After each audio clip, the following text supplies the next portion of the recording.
Oh no, I keep forgetting it zooms in. Honestly, every time I go to start the video, you turn the fan on, you start whistling, you make sounds. What am I supposed to do?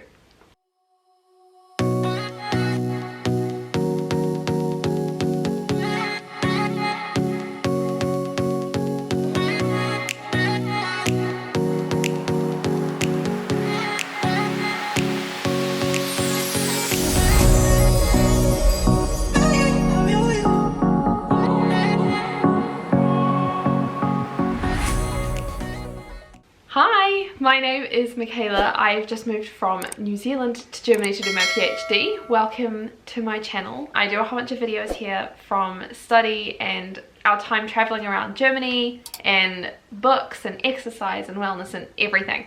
So welcome to my channel if you're new here, and if you are back, awesome, it's nice to have you back here. This is going to be my first video kicking off the book side of this channel. I haven't really done books yet. I meant to do one in January and actually filmed the whole video, but it was pretty atrocious. I realized that I need to review the books after I read them rather than leaving till the end of the month, because by then I've read a whole bunch of books and I kind of forgot what like some of the characters' names were and stuff. So as I've gone throughout this month, I've recorded my different reviews, but basically today's video I'm going through the books that I read in February. Now I do use Goodreads because most of my friends use Goodreads, and I feel like for keeping track of what they're doing and like books that they're recommending and reviewing, I'm still on Goodreads, but I track most of what I do through the StoryGraph. I got onto it because of Jack Edwards, who is my favorite booktuber, and I have found it so good for being able to check what I read and see all the stats of it, because I really like being able to see all the stats of it. But they have a really good recommendation system which I can take you through for one of the books that I read this month, which was, granted, it was the worst rated book this month, unfortunately, but for what I was looking for, it fulfilled the requirements really well. So the search function itself was great. It just so happened to be that the book that I chose was not great. So I'm actually going to start with the breakdown of the month, and then I will get into the reviews. This is the main page where you can see your stats. At the end of the year, I'm going to go through and see all of the stats. As you can see, I'm one book behind. Like, I'm reading a bunch of short books throughout the month, but I'm also, as my like nightly reads, the book that I read before I go to bed is a really long, hefty book. It's actually not up on the bookshelf because it's by my bed, but that's the Wheel of Time, the first book of the Wheel of Time series, which is Eye of the World. And I know that it's a hefty read, and I have been like, I tried to start in high school and then I just felt like I didn't have the mental space for that, so for some reason I've chosen my PhD as a good time to start it. But I'm giving myself a bit of grace and reading through it slowly, and I'm really enjoying it. So I'm glad that I'm a little bit older now and feel like I'm ready to tackle that kind of series, and I feel like I can commit to the like 12 books or whatever it is. So I'm a little bit behind because I've got so much else going on the side, but I'll switch it to February. So this month I read 4 books, and I read apparently 1,115 pages. That's pretty cool. So I really like that it's got all of the moods. I don't actually know yet if this is the moods that I set for the book or if it's like overall themes. Different readers on the StoryGraph have rated it, but I've read primarily lighthearted, 2 books, 2 books for emotional, adventurous, 2 books, mysterious, what's this, inspiring, hopeful. I feel like this will be a lot better if you've got more books, but I am doing my PhD and I'm reading a lot for my PhD, so I'm finding it hard to get through lots in a month. Pace, primarily fast paced. That's really interesting. I generally read a lot of slow books, and I think that's what's going to happen is in a few months, like, I'm going to be behind on my schedule for a while, but then in a few months all of my slow paced books that I'm reading at night time I think are going to catch up on me. So 3 slow paced books and 1 medium paced book. Page numbers, I'm pretty sure that 3, oh right, because one of mine was an audiobook. So I read an audiobook. Can you say I read an audiobook? I listened to an audiobook this month. And so basically the storyline of February is that I got to like the last week of February and realized that I'd only done 2 books. Because I'm reading these long, slow-paced books at the same time, I'm not getting through as many books. And so I read With the Fire on High, which was my book club's book for the month, and then Just One Day. I got through that pretty quickly, but then I realized that by the last week of February that I didn't have any other books to add to the list, and so the last 2 books I got through very quickly. One of them I did was an audiobook, and then I actually went through the search function on the StoryGraph, and I went through, like, why don't I just do it here? So they've got a section up here where you can go through like what mood you're in. So you could say like adventurous, emotional, tense, let's go with that, and fast-paced, fiction. I generally don't do any include, but I'll remove my I'm trying to stay away from historical fiction at the moment just because I'm doing my PhD, and I'm finding just it's a little bit too much doing entirely history. So I generally exclude historical fiction in there just to, yeah, curb any of those recommendations that might come through. And then I might include fantasy or romance because that's generally what I've been into at the moment. And then what I did at this specific moment was I put in under 300 because I wanted to be able to get through it quickly. So I clicked fast pace and then under 300. And then you just go search, and it will search through their database and they'll come up with a whole bunch. So I basically did this. I went through and just found one that looked interesting. I think I'm saying in a later video that one of my favorite genres, oh no, sorry, my favorite trope is time travel. And so that's why I ended up choosing Her Name is Murder, was because it kind of, the way it was advertised was really good. I'm just gutted that it didn't live up to expectation, but anyway, so that's what I did there.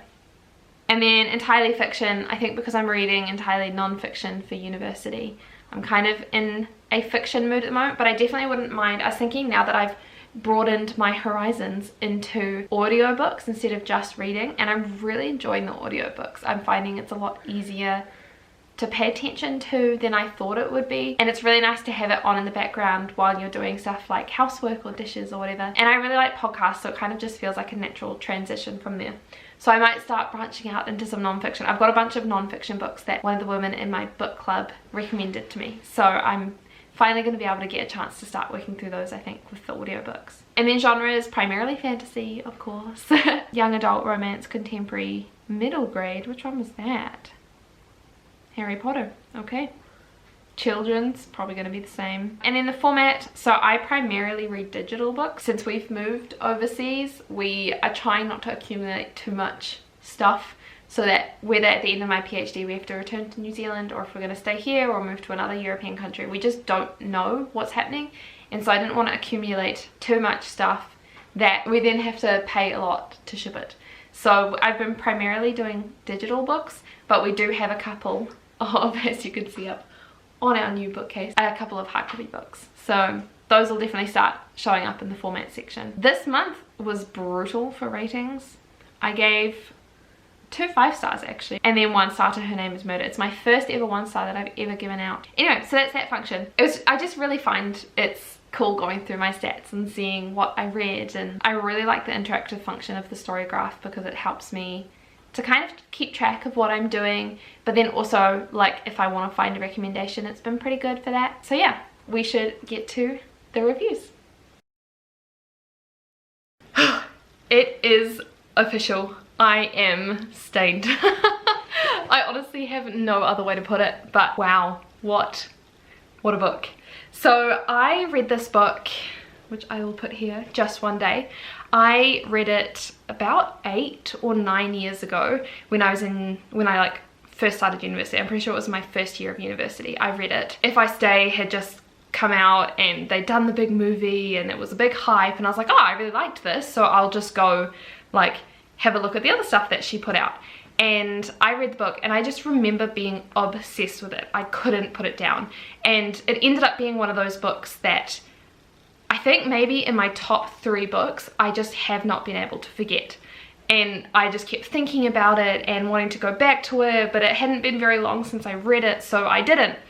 And then this year I was like, do you know what, maybe I should read it again. I haven't stopped thinking about this book, and I feel like I read a lot of books again for the second time when I'm older, and I realized that it was kind of just the hype of the age that I was at when I read it.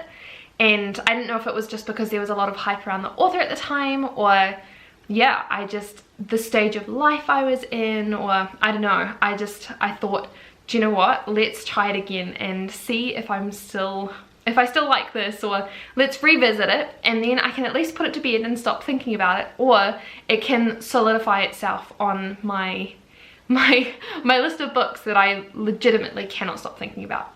So starting February, I got the Kindle edition of Just One Day, and I started reading it. So it follows the life of Alison for 1 year. The book starts with the end of her high school, and her parents have just bought her and her best friend a kind of tiki tour trip around Europe to go and tick off and see a whole bunch of the big name cities like Paris and London and Berlin and all those places, and they go around, and unfortunately the Paris segment of her trip gets cancelled, and so they're back in London after the 2-week crazy tour around Europe, and they're standing in line on the last night of the tour to go see Shakespeare when they're in line and they get kind of swamped by this street theatre troupe called Guerrilla Will.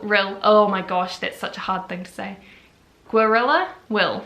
There we go. Guerrilla Will. And they are a street performance group that does Shakespeare on the street, and their whole philosophy is that that's how they feel like Shakespeare would have wanted it, not in some like high-priced big theatre where you have to pay lots of money to go see it. And so they duck out, very covertly duck out, and they go watch this play, As You Like It, I think is the one that they watch. They go see this play on the street, and she really notices one of the guys in the theatre troupe.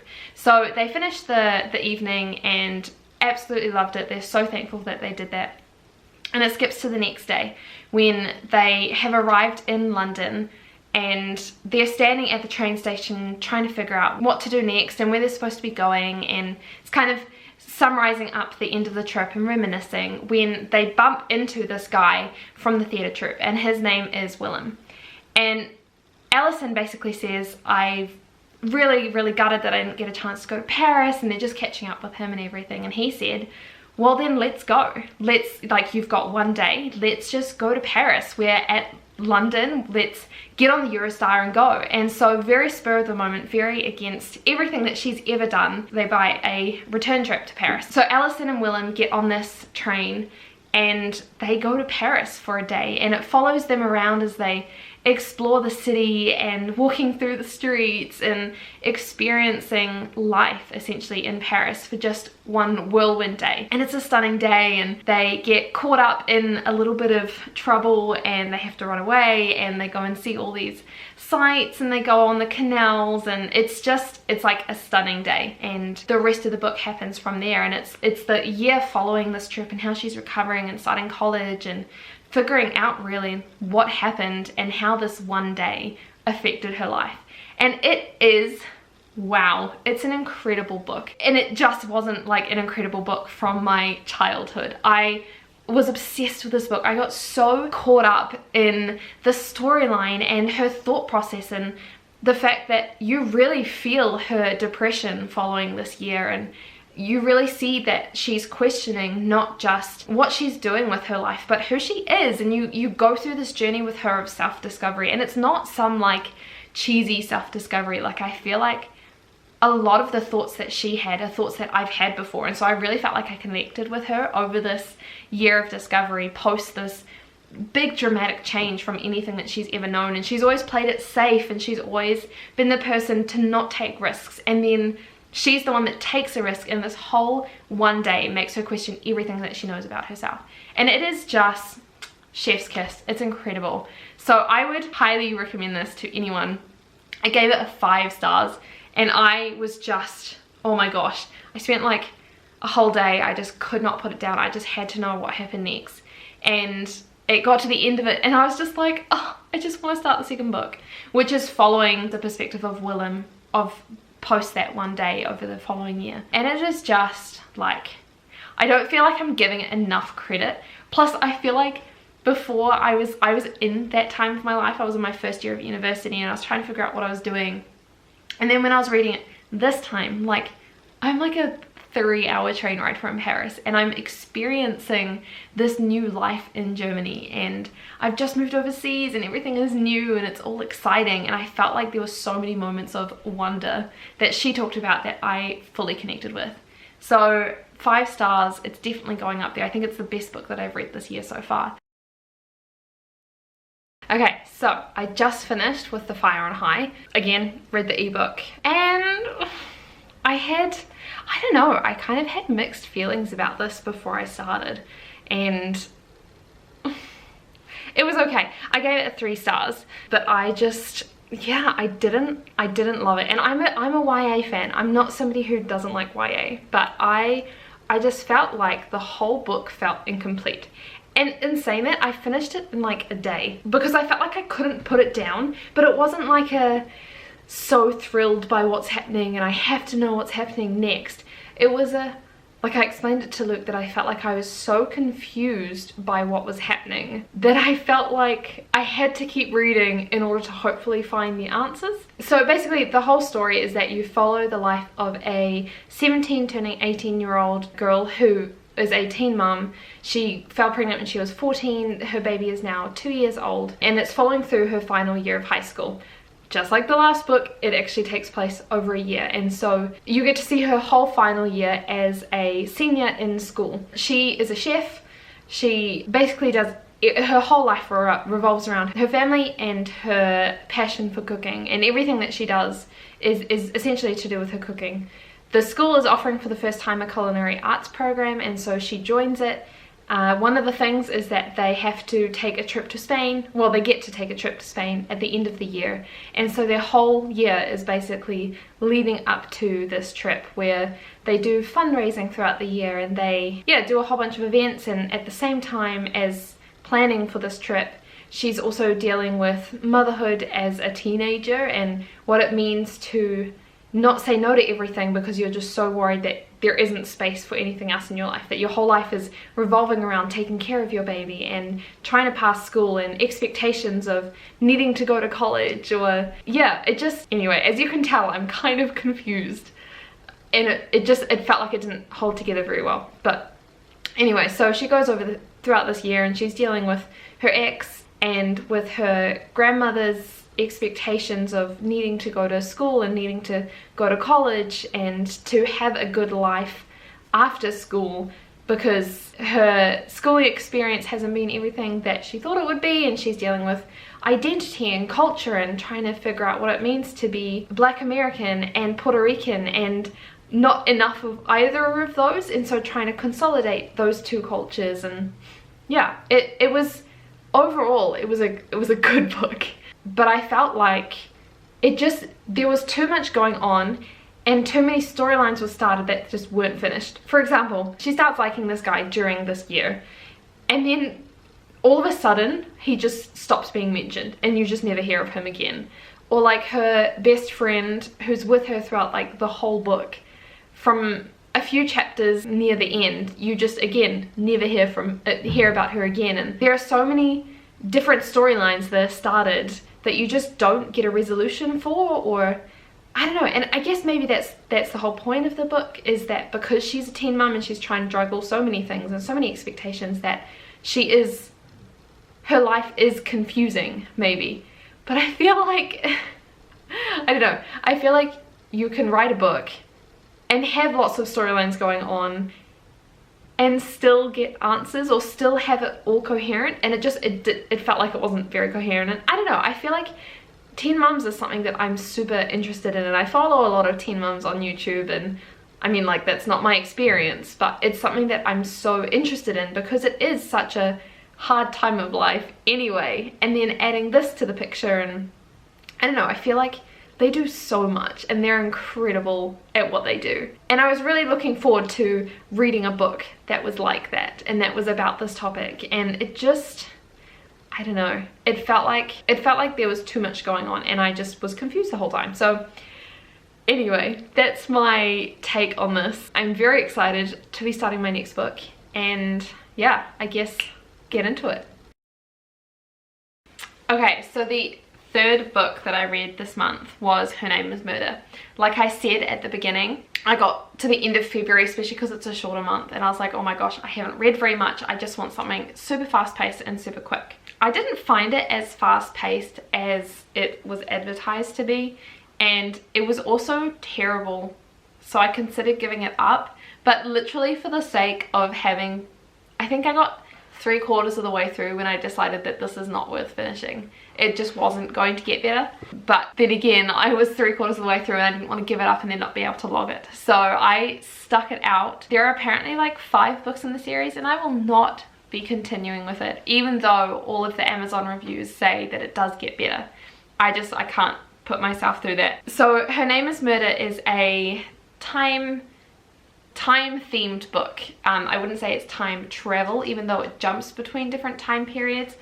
I would say it's more somebody in the present day reflecting back on their immortal life that they've had for the last 400 years. It primarily follows the storyline of Murder and Levi, but there are many other characters like Grant, and they just don't get backstory, so you just don't really know what's happening. And I think that was my biggest criticism with the book, is it picks up, she's 400 years old, so she's been around for a very long time. She still looks like a 20-year-old person, and I think there are so many things where it's really hard to explain. The tone kept changing between her acting like this very mature, wizened woman who knows like many different languages. She knows a lot about the world, she's experienced a lot in the world, and then she's also acting like this 13-year-old girl who's falling in love for the first time and experiencing all of these new exciting things. And it was so weird having the gap between that.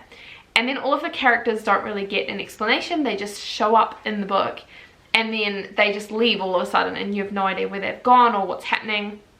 So overall, it was a very chaotic book, and I think I felt like it was almost like the author started a storyline or got a thought and then just stopped it and didn't continue with it. And I don't know, it was very chaotic, and it was very, I think the whole way through this book I was like, what the heck am I reading? I have no idea what I'm reading. I think from the gist of it, the overall storyline is that she's immortal because she was cursed. She was cursed in the womb, and the person who cursed her was her aunt, and her aunt thought that she was cursing the mother, and it turns out she cursed the baby instead. So her name is Murder, literally the title of the book, but her name is Murder. Murder LiQWYD, I think. And it's now 400 years on. She's returned to New York City after not having been there since the 70s, and the only way that she can die is if she is murdered. She can't like jump off a cliff and die, or she can't inflict harm on herself. She'll just regenerate, and it has to be like an instant blow. Like she has to have a bullet through the heart or something. If she gets in a car crash and she is just gonna bleed out, like she'll regenerate in time. So the whole storyline is that her aunt is also immortal and is trying to kill her. And so it goes through this whole book of her bringing in a whole bunch of different friends to try and break this curse, but then the whole time she's trying to fight becoming mortal because she doesn't want to become mortal, and it's just this very chaotic book. So I don't really have that much more to say to it. If you're into fantasy and you like time, you could definitely try it. I gave it 1 star because I just had no idea what I was reading the whole time, but I think I must have missed something because it has about 4.3 stars everywhere else. So you're welcome to give it a try, but I just, as you can tell from my review, I just have no idea what's going on. Anyway, we'll get to the next book. And then the last book that I quote-unquote read was Harry Potter 1, which is the Sorcerer's or Philosopher's Stone. Luke has argued with me about whether an audiobook can be counted as read, but it's somebody reading the book, and so clearly you can it's somebody reading the book, and so I'm arguing that I'm just listening to them reading the book. Anyway, I don't know if everyone else has done this, but when I was growing up, I read the first book and literally reading, not audiobook. I read the first book like 6, 7, 8 times, and then the second book maybe 3 times, and then all the other books I think only once. And so I'm coming back to it as an adult, finally having read it. I was worried that it wouldn't live up to the hype because this definitely came out, this whole series came out as I was growing up.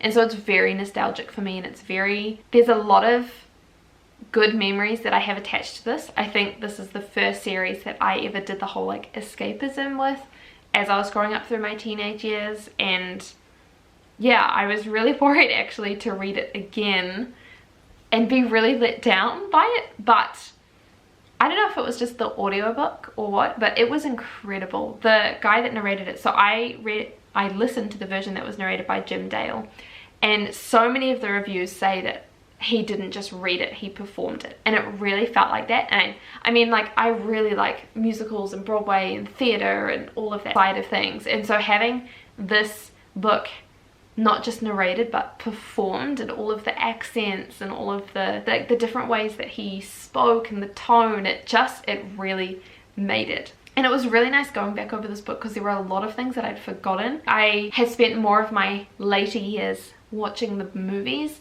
than rereading this book, and so there were a lot of things that then made sense having read the book. So it's about an 11-year-old boy whose parents were murdered, and he gets a letter. He's staying with his aunt and uncle, and he gets a letter to say that he's actually a wizard, and he goes off to school to learn magic and all this kind of stuff.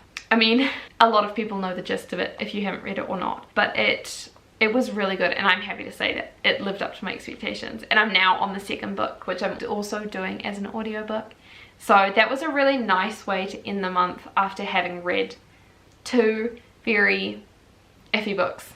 So yeah, I am listening to the second book at the moment, and I'm still reading Eye of the World, and I've got a whole bunch of, down here, which is out of frame, I've got a whole bunch of books that I'm going to be starting this month. So if you liked this type of video, then give it a thumbs up and comment your recommendations, because I definitely want more recommendations for books to read. I've obviously got a very big to read pile, but I need some more diversity because I generally tend towards the slower paced, long fantasy books. So obviously that kind of stuff I really like, but anything else, I would love to know your recommendations. And yeah, leave a comment below, like this video if you liked it, and I will see you again in a later video.